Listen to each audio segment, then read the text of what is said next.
2024년 11월 도널드 트럼프가 제47대 미국 대통령에 당선됐습니다. 트럼프가 당선된 많은 이유가 있겠지만 그 중에서 빼먹을 수 없는 이유가 팟캐스트와 유튜브 인터뷰였습니다. 트럼프는 대선 있기 몇 개월 전부터 주류 언론뿐 아니라 여러 팟캐스트 인터뷰에 출연해 큰 화제가 됐습니다. 그는 조 로건, 테오 본, 플래그런트, 그리고 로건 폴 등과 인터뷰를 진행했고 모두 합쳐서 대략 1억 조회수를 기록했습니다. 여기에 쇼츠와 틱톡, 그리고 다른 인터뷰까지 모두 합친다면 조회수는 그보다 훨씬 많아집니다. 공교롭게도 이들 대부분은 UFC의 대표인 데이나 화이트와 관련된 인물들입니다. 데이나 화이트는 트럼프의 최측근으로 트럼프도 기회가 있을 때마다 UFC 행사에 참여하고 있습니다. 도널드 트럼프에게 팟캐스트 인터뷰를 적극 추천한 인물은 그의 아들 배런이었다고 알려졌습니다. 이 인터뷰를 통해 트럼프는 자신의 정책을 어필하는 동시에 꾸밈없는 인간적인 면모를 보였습니다. 이는 잘 짜인 스크립트를 읽는 듯한 다른 정치인들과는 확연히 다른 모습이었습니다. 특히 전통 미디어를 불신하는 젊은 남성 유권자에게 트럼프의 이런 꾸밈없는 모습은 큰 매력으로 다가왔습니다. 트럼프는 인터뷰에서 메인스트림 미디어에서는 할 수 없었던 여러 가지 이야기를 나눴습니다. 주제는 우크라이나, 북한, 암살 시도, 그리고 외교 정책 같은 정치적 문제뿐 아니라 그의 사생활과 UFO, 그리고 UFC까지 다양했습니다. 하지만 모두 합쳐서 6시간이 넘는 인터뷰를 보는 건 쉬운 일이 아닙니다. 그래서 영상에서는 중복되는 내용을 걷어내고 중요하다고 생각되는 인터뷰 내용을 알기 쉽게 요약했습니다. 시작하기에 앞서 이 영상의 목적이 트럼프를 무조건 옹호하기 위해서가 아니라 단지 그의 정치적 성향과 의도를 더 잘 이해하기 위해서라는 걸 알려드립니다. 트럼프의 인터뷰 중에서 가장 큰 화제가 된 건 조 로건과의 인터뷰였습니다. 조 로건은 코미디언이자 UFC 해설가로 2009년부터 조 로건 익스피리언스라는 팟캐스트를 시작해 전 세계적인 인기를 끌고 있습니다. 그는 다양한 인물을 인터뷰하면서 논란이 될 수 있는 주제도 피하지 않고 다루는 걸로 유명합니다. 조 로건은 트럼프와 무려 3시간의 인터뷰를 진행했는데 이는 트럼프가 지금까지 했던 모든 인터뷰 중에서 가장 긴 인터뷰였습니다. 조 로건의 첫 번째 질문은 2017년에 처음 대통령이 됐을 때 어떤 기분이었냐는 것이었습니다. 트럼프는 백악관에 처음 들어갔을 때 비현실적인 기분이었다고 말했습니다. 암살 시도가 있었을 때는 오히려 정신이 또렷했지만 그때만큼은 꿈같은 기분이었다고 합니다. 트럼프는 백악관에 들어갔을 때 그 아름다움에 압도됐다고 말했습니다. 그는 오랫동안 사치품을 취급하면서 돈을 벌었지만 백악관은 그런 자기 눈에도 아름다웠다고 합니다. 하지만 점차 대통령이 된 현실에 익숙해졌다고 말했습니다. 조 로건은 트럼프에게 여러 장관과 내각을 구성할 때 누구를 임명할지 어떻게 알았냐고 물었습니다. 그러자 트럼프는 솔직하게 누구를 임명해야 할지 전혀 몰랐다고 고백했습니다. 그의 주 활동 무대는 뉴욕이었고 항상 공화당을 지지한 것도 아니어서 1992년까지는 민주당을 지지했다고 말했습니다. 그래서 그는 내각을 구성할 때 자기가 존경하거나 좋아하는 사람들에게 도움을 받았다고 합니다. 대통령은 직간접적으로 10,000명의 인사를 임명하는데 대통령이 임명하는 주요 직책으로는 재정, 국무, 그리고 국방과 관련된 100여 개의 직책이 있습니다. 트럼프는 그때 많은 사람들이 자기랑 일하기가 싫어서 내각에 임명되길 거절했다는 것은 거짓 소문이었다고 밝혔습니다. 오히려 자기가 아는 모든 사람들이 집착에 가까울 정도로 내각에 임명되길 원했다고 합니다. 한 번은 어떤 인물이 미디어와 뉴스에서 국무장관직을 거절할 것처럼 내숭을 떨었는데 실제로는 국무장관을 시켜달라고 자기한테 빌다시피 했다고 말했습니다. 트럼프는 또 정치인이 아닌 누군가를 임명한 건 굉장히 위험하다고 말했습니다. 예를 들어 사업가는 이권을 노리거나 사생활에 문제가 있는 경우가 많지만 정치인은 아무래도 수년간 검증을 받아와서 비교적 안전하다는 겁니다. 조 로건이 임명한 걸 후회했던 인물이 누구였는지를 묻자 트럼프는 존 볼튼을 언급했습니다. 그는 전쟁을 적극 지지했던 네오콘 출신으로 트럼프와 많은 갈등을 빚은 인물이었습니다. 2019년 트럼프가 볼튼을 경질하자 그는 트럼프를 비판하는 내용의 회고록을 내기도 했습니다. 트럼프는 볼튼에 대해서 이렇게 말했습니다. 볼튼은 미치광이었지만 나름 장점도 있었다. 다른 나라 정상들은 내 뒤에 볼튼이 있는 걸 보면 까딱하면 트럼프가 전쟁을 일으킬 거라는 위협을 느꼈다. 볼튼이 부시 행정부에 있을 때 미국은 이라크와 전쟁을 일으킨 적이 있다. 인터뷰 중간에 트럼프가 왜 자기가 다른 사람보다 훨씬 더 많은 관심을 받는지 이해가 안 된다고 말하자 조 로건은 그 이유를 이렇게 설명했습니다. 당신은 과격한 말을 많이 한다. CNN이 당신을 저격하려고 당신이 했던 말을 크게 조명했지만 그것은 그들의 의도와는 정반대의 효과가 있었다. 사람들은 정돈되고 이미 다 준비된 것 같지만 실제로는 아무것도 하지 않는 정치인의 신물이 났다. 그런 정치인이 말한 걸 아무리 들어봐도 그의 실체가 무엇인지 파악하기 힘들다. 하지만 당신은 있는 그대로를 보여줘서 대중의 눈에 신선해 보였다. 트럼프는 또 다른 인터뷰인 로건 폴과 마이크 마슬락과의 인터뷰에서 자신의 외교 정책에 대해 좀 더 자세히 설명했습니다. 마슬락이 전 세계적으로 전쟁과 분쟁이 끊이지 않고 있다면서 이 상황에 대해 어떻게 생각하는지를 묻자 트럼프는 이렇게 말했습니다.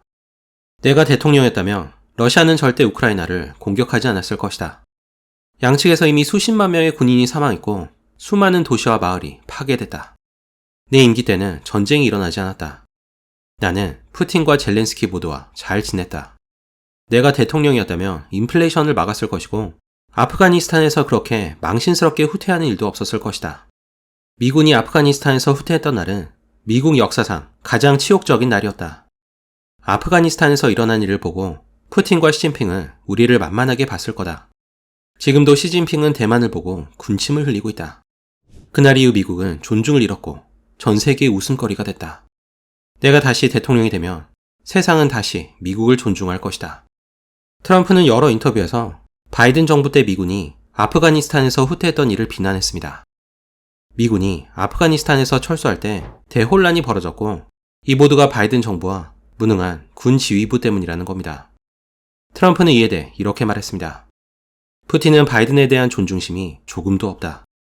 아프가니스탄에서 철수하는 걸 보고 누가 그를 존중할 수 있겠는가? 아프가니스탄 철수를 지휘한 사람들은 모두 해고돼야 한다. 무능한 지휘부에 대해서는 책을 쓸 수 있을 정도다. 병사들을 가장 마지막에 철수시켜야 하는데 그러지 않았다. 그래서 모든 장비와 무기를 빼앗기는 망신을 당했다. 이건 어린아이도 알 수 있는 상식이다. 단지 장비를 옮기는데 비용이 든다는 이유로 장비를 버리자고 했던 장군도 있었다. 조로건이 트럼프에게 당신이 대통령이었다면 어떻게 했을지를 묻자 트럼프는 자기가 대통령으로 있을 때 이슬람 테러 단체인 아이시스를 소탕했던 것을 언급했습니다. 그는 군 지휘부로부터 아이시스를 소탕하는데 적어도 5년이 걸릴 거라는 보고를 받았다고 합니다. 하지만 트럼프는 직접 상황을 알아보기 위해서 중동 현장으로 날아간 적이 있었습니다. 이때 그가 탄 비행기는 모든 불을 끄고 아무런 조명이 없는 캄캄한 활주로에 착륙했다고 합니다. 트럼프는 천문학적인 군사비를 쏟아붓고도 겨우 테러 단체의 공격이 무서워서 조명도 킬 수 없는 현실이 개탄스러웠다고 말했습니다. 그런데 현장에 도착해보니 그곳 장교들은 단 몇 주 안에 아이시스를 소탕할 수 있다고 말했다고 합니다. 트럼프가 그렇다면 왜 아직 공격을 하지 않는지를 묻자 장교들은 공격하라는 명령이 없어서라고 말했습니다. 이 사건으로 트럼프는 미군의 명령체계가 얼마나 엉망이고 비효율적인지를 깨달았다고 합니다. 현장에서 군을 지휘하는 장교들은 똑똑하지만 그들에게 명령을 내리는 지휘부는 현장 일에는 전혀 관심이 없고 무능하다는 겁니다. 게다가 현장에서 싸우는 장교들이 지휘부의 명령에 반대 의사를 밝힐 수도 없는 구조입니다. 트럼프가 현장의 조언에 따라 아이시스를 공격하자 과연 이들을 단 몇 주 안에 완전히 소탕할 수 있었다고 합니다. 아이시스를 소탕하는데 최소 5년이 걸릴 거라는 보고와는 전혀 다른 결과였습니다. 아프가니스탄에서 군을 철수시킨 것만 봐도 지휘부가 얼마나 무능한지 알 수 있다고 합니다. 트럼프는 푸틴과 시진핑에 대해서도 많은 질문을 받았는데 그의 답변을 요약하면 이렇습니다. 내가 대통령이었다면 우크라이나 전쟁도 없었을 것이다. 나와 푸틴은 항상 대화하는 관계였다. 그가 전쟁을 일으키려고 할 때마다 나는 푸틴에게 그러지 말라고 경고했다. 내가 그때 푸틴을 어떻게 설득했는지는 공개할 수 없다.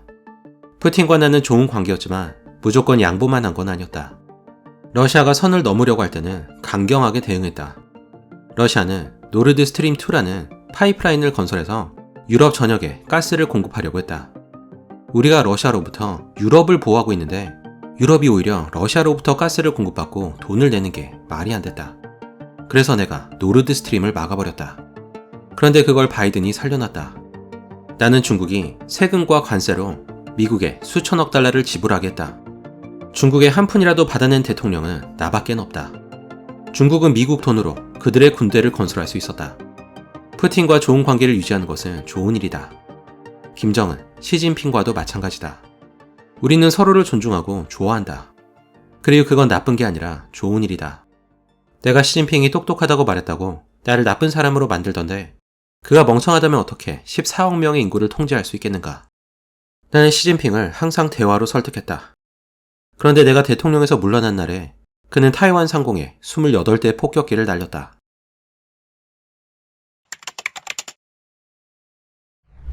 대통령이 당선됐을 때 트럼프는 오바마에게 미국의 가장 큰 문제가 무엇인지를 물어봤다고 합니다. 오바마의 대답은 북한이었습니다. 당시 오바마는 미국이 북한과 전쟁을 할 거라고 생각했다고 합니다. 트럼프는 만약 힐러리 클린턴이 대통령이 됐다면 미국은 아마 북한과 핵전쟁을 했을 거라고 말했습니다. 김정은도 이 사실을 잘 알고 있어서 전쟁을 준비하고 있었다고 합니다. 하지만 자기가 대통령이었을 때는 북한과 큰 문제가 없었다고 말했습니다. 물론 초반에는 누구 책상에 빨간 버튼이 더 큰지를 두고 싸운 적도 있지만 김정은을 만나서 금방 친해졌다고 말했습니다. 김정은에게 농담으로 그냥 편하게 쉬지 왜 맨날 핵이나 만들고 있냐고 묻자 김정은은 자신의 안전을 위해서 어쩔 수 없다고 말했다고 합니다. 트럼프는 적과 대화로 문제를 해결할 수 있는 자신과 같은 대통령이 있다면 많은 외교 문제가 쉽게 해결될 거라고 말했습니다. 로건 폴이 세계 지도자들과는 어떤 대화를 나누냐고 묻자 트럼프는 누구를 상대하는지에 따라 다르다고 말했습니다. 하지만 자신은 나약한 인물보다는 강인한 인물과 더 잘 어울렸다고 합니다. 트럼프는 강한 인상을 준 두 지도자를 언급했는데 바로 헝가리의 오르반 총리와 인도의 모디 총리였습니다. 특히 모디 총리에 대해서는 겉으로는 아버지 같은 푸근한 인상이지만 내면은 킬러의 본능을 갖고 있다고 말했습니다. 한번 어떤 나라가 인도를 위협해서 트럼프가 돕겠다고 나섰는데 모디는 자신이 직접 해결할 일이라면서 단호하게 거절했다고 합니다. 트럼프는 외교와 무역에 있어서도 자기가 대통령이었을 때의 정책을 계속하겠다고 말했습니다. 그는 관세를 잘 이용하면 미국을 훨씬 더 부유하게 만들 수 있다고 주장했습니다. 참고로 관세는 수입 물품에 매기는 세금으로 자국의 산업을 보호하기 위해서 쓰입니다. 트럼프는 관세를 늘리면 소득세를 줄일 수 있다면서 이렇게 말했습니다. 나에게 관세는 그 어떤 단어보다 아름다운 단어다. 관세를 잘 활용하면 미국은 엄청나게 부유해질 것이다. 관세를 부과하면 소득세를 없앨 수도 있다. 1890년대 미국은 어디에 돈을 써야 할지 모를 만큼 돈이 많았다. 당시 미국은 소득세보다는 관세를 더 많이 부과했다. 그런데 어리석게도 관세보다는 소득세에 더 큰 비중을 두기 시작했다. 왜냐하면 다른 나라들이 미국 정치인들에게 로비해서 관세를 줄이도록 압박했기 때문이다. 트럼프는 그러면서 관세가 미국에 득이 됐던 다양한 사례를 소개했습니다. 한 번은 중국이 멕시코에 대규모 자동차 공장을 건설해서 미국에 자동차를 판매하려고 했다고 합니다. 만약 멕시코에 공장이 건설되면 값싼 중국 자동차가 대량으로 미국에 밀려들 판이었습니다.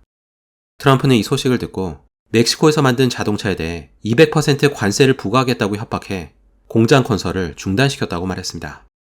그리고 이것이 미국에 대단히 좋은 일이라고 덧붙였습니다. 트럼프는 자동차뿐 아니라 반도체에도 관세를 부과해야 한다고 말했습니다. 미국이 단지 관세를 부과하는 것만으로 해외의 반도체 회사들은 자기 돈으로 알아서 미국에 공장을 지을 거라는 겁니다. 트럼프는 미국 반도체 산업의 95%를 대만에 빼앗겼는데 이 모두가 멍청한 정치인들 때문이라고 말했습니다. 트럼프는 또 전쟁을 일으키기 직전이었던 두 나라에 막대한 관세를 부과하겠다고 협박해서 전쟁을 막았다고 말했습니다. 하지만 이 두 나라가 정확히 어디인지는 밝히지 않았습니다. 트럼프는 플래그란트라는 유튜브 채널에 출연해서 최근에 있었던 암살 시도에 대해 이렇게 말했습니다. 아들 돈과 에릭의 취미가 사냥이어서 총을 많이 쏘는데 나를 암살하려고 총을 쏜 거리가 100m 정도였다는 말을 듣고 굉장한 행운이었다고 말했다. 또 그 정도 거리에서 사격은 못 맞추는 게 더 힘들 정도라고 했다. 그건 마치 바로 앞에 있는 구멍 안으로 퍼팅하는 것만큼 쉽다는 것이다. 그 후에 아들의 신앙심이 더 깊어졌고 나도 약간은 그렇게 된 것 같다. 사회자가 혹시 암살 시도를 지원한 배후 세력이 있는지를 묻자 트럼프는 주류 언론이었다며 절대 하지 않았을 질문이라면서 칭찬했습니다. 트럼프는 잘못된 추측을 하기 싫다면서 즉답을 피했지만 아마 이란이나 중국일 거라고 말했습니다. 이란은 공개적으로 자기를 죽이겠다고 위협했고 중국도 자기를 노릴 이유가 충분하다는 겁니다. 하지만 개인적으로는 이란이었을 가능성이 가장 높다고 말했습니다. 트럼프는 바이든 정부의 이란 정책을 비판하면서 이렇게 말했습니다. 내가 대통령이었다면 이란은 절대 이스라엘을 공격하지 못했을 것이다. 나는 아무도 이란의 석유를 사지 못하게 했다. 중국에는 이란에서 석유 1배럴만 사도 미국은 중국과 무역 거래를 하지 않겠다고 말했다. 그 외 이란은 돈줄이 끊겨서 하마스와 헤즈볼라를 지원할 돈이 없었다. 계속 그런 상태였다며 이란은 말을 잘 들었을 것이다. 그런데 바이든이 제재를 해제해서 이제 그들은 2,500억 달러가 있다. 게다가 바이든은 5명의 인질을 돌려받으려고 무려 60억 달러를 바쳤다. 이제 인질을 잡는데 아무런 관심이 없었던 다른 테러 단체들도 갑자기 사람들을 납치하기 시작할 것이다. 이미 일어나고 있는 일이다. 나는 한 푼도 안 내고 58명의 인질을 돌려받은 적이 있다. 트럼프는 또 바이든과 카멀라 해리스를 신랄하게 비판하면서 이렇게 말했습니다. 바이든은 특별한 능력이 있는데 카메라가 촬영하는 앞에서도 잠을 잘 수 있다는 것이다.